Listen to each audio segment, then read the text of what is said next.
The train, it happened so quickly. It was there so fast. You didn't really have time to think about anything. Like, you didn't make it very far before you decided to go over the edge.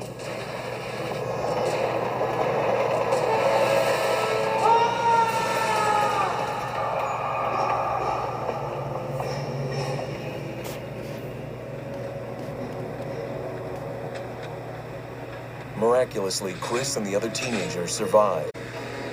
As for JC, he lost out to the monster and the train. His broken body was found further up the tracks. JC walked out looking for the Goatman himself, and the train came around the corner.